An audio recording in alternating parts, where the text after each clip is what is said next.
வாங்க வேக வேகமாக குருமா குழம்பு வைக்கலாம். ஃபஸ்ட்டு வந்து எண்ணெயை ஊற்றி நம்ம வாசனை திரவங்கள் எல்லாத்தையும் போட்டுக்கணும். அதாவது பட்டை, லவங்கம் எல்லாம் போட்டு, அதுக்கப்புறம் வெங்காயத்தை போட்டு நல்லா வதக்குன்னு வதக்கி, அது கோல்டன் ப்ரௌன் ஆனதுக்கப்புறம் உங்ககிட்ட இருக்க எல்லா வெஜிடபிள்ஸையும் நீங்கள் போட்டுக்கலாம். இதுக்கு நடுவில் வந்து தேங்காய், சோம்பு, அப்புறம் கசகசா மூணுத்தையும் போட்டு அரைச்சி வச்சுக்கோங்க. நான் வந்து காலிஃப்ளவர், கேரட் அண்ட் பீன்ஸ் போட்டு நல்லா வதக்கி, உப்பு போட்டு வதக்கினா கொஞ்சம் தண்ணி விட்டு நல்லா வதங்கும்.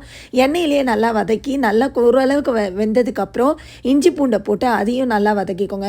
அந்த இஞ்சி பூண்டு ஸ்மெல்லு போனதும் தக்காளி போட்டுக்கோங்க. நான் தக்காளி வந்து கொஞ்சம் அரைச்சி ஊற்றிக்கிட்டேன். எனக்கு புளிப்பு நல்லா வேணுன்றதுனால அரைச்சி ஊற்றுனேன். இல்லைனா நீங்கள் வெட்டி போட்டுக்கோங்க. இப்போ நம்ம வீட்டு மிளகாத்தூளை போட்டு நல்லா வதக்குன்னு வதக்கி, அதுக்கப்புறம் நம்ம அரைச்சி வச்சுருக்கோம் இல்லையா தேங்காய், அதையும் இதில் போட்டு தண்ணி உங்களுக்கு எவ்வளோ தேவையோ அவ்வளோ தண்ணியை ஊற்றி நல்லா கொதிக்க விட்டிங்கன்னா சூப்பரான குருமா குழம்பு ரெடி.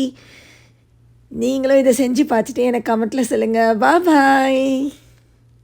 பாருங்கள், பார்க்கவே சூப்பராக இருக்குது.